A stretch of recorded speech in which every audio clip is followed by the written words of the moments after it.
dalam isu perumahan, pembelian perumahan PPR, PA, iaitu Dewan Bandaraya Kuala Lumpur, perumahan awam di BKL.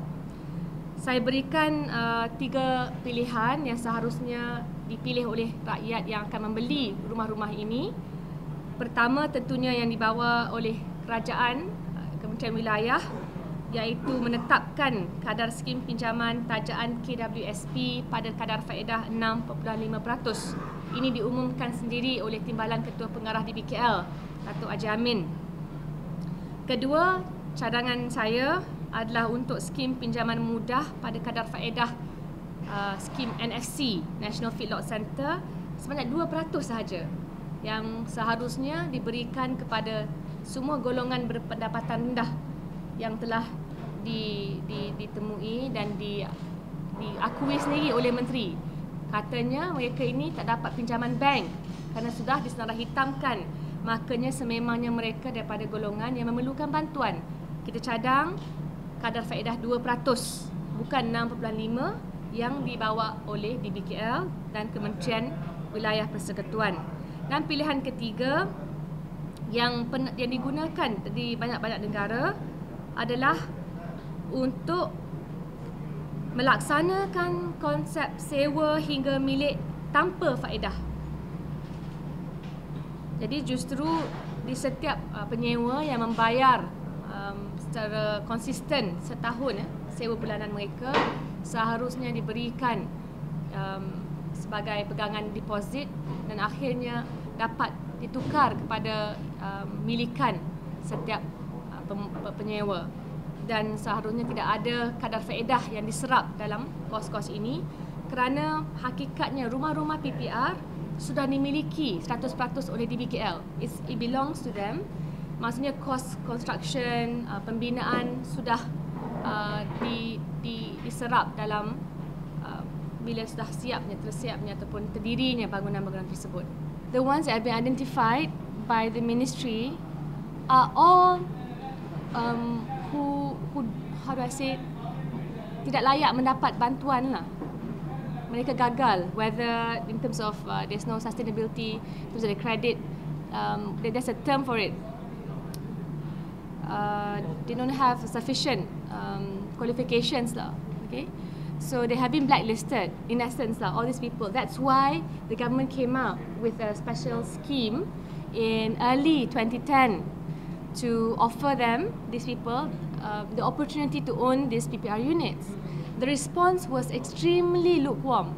There was hardly any takers. I know, because we attended the meetings in 2010, and most of them felt, we could hardly pay monthly installments, let alone, when you actually incur debt on a long-term basis. Then in 2010, October, I think NST covered this news. 9 banks, the minister announced that 9 banks were to proceed with giving loans to this group of people that were deemed tidak layak, unqualified to get loans. So it's a special scheme that the government supported, and still very lukewarm response. Of course, at that time they didn't announce the exact interest rate charged to this possible home buyers, and it became silent. It fell through, and before you know it, there was an announcement made by the minister on the use of EPF funds, 1.5 billion. So when we heard that, we said from the beginning, we were for this scheme. You have to help people to own housing, especially affordable housing for those from the lower income group, but not at the expense of workers' money or workers' funds. In fact, in the budget allocation that is presented by Barisan Nasional year after year, there's always an allocation for social welfare, social programs, and this could be one of those initiatives. So it was very shocking. Then myself, Wabi Tony Pua, and Dr. Zul presented a Pakatan Rakyat memorandum to EPF to get more answers. In the briefing conducted by the minister, no members of parliament, no reps from QPAX or reps from KWSP in terms of the different directors were invited So most of the data we obtained, or information we obtained, was through the media. From EPF and EPF's clear statement, it was very direct. They stated that they will be guaranteed 5.5% returns, meaning they charge the government 5.5% interest rate for the loans, and the first tranche amounts to 300 million. And of course, DBKL is guaranteeing up to 2.67 times. And 300 million, they charge 5.5% lah interest rate. And then there's a 2.67 times blanket cover that DBKL has to give in return for the funds by view of their assets or cash, whatever. The point is, it's secure from EPF's mindset. But we don't want a situation where the poor is being manipulated by the government, because as announced by the Deputy Director General of DBKL, the loan for the homeowners, soon to be homeowners, interest rate is charged at 6.5%. So there's 1% service fee there.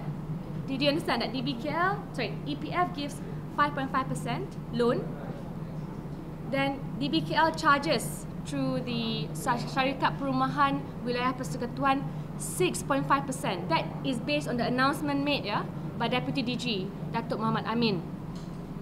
So I came up with this open letter to proceed with debate with the minister. 3 options. 2 options I'm recommending. The first is the government's option, which stands at 6.5% interest rate. My option is 2% interest rate. If you can give 2% for the National Feedlot Centre, why can't you give 2% for the poor? Similarly, if you can give €K for the West Coast Highway project, 4% interest rate, how can you give the poor a higher interest rate at 6.5? It befuddles the mind. And the third option, which was done some years ago by DBKL, after a decade of paying their rentals, they can sort of transform it into a deposit before they eventually own the unit. So these 2 options I present, and I ask for at least feedback from the minister. I'm raising it again today because a lot of them, can you imagine, the mayor announced a few days ago, no mention of how much interest rate you're going to charge the poor. That's the crucial issue, isn't it? I mean, bad enough you're using from KWSP, but fine, EPF is protected, they say. But how about the poor? Why are they getting charged such a high interest rate compared to their living conditions, their means of income? Well, the minister is very convinced that only 10% risk of default will take place. For me, irregardless, of course you want to encourage people to pay. But if you look at the Grameen Bank model, they even charge a certain interest rate. The point is, the scheme has to be transparent.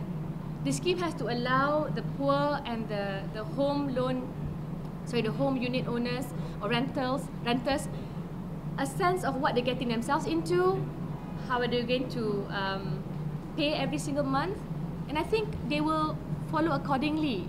But it's so murky. It's just shrouded in secrecy that is very difficult, even for us, to keep promoting to our residents and our constituents what is the best way forward.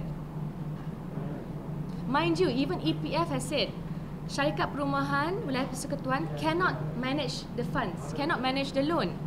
They have to appoint a financial institution. You refer to the mayor's statement in the Star. He made no mention of a financial institution that will take this task.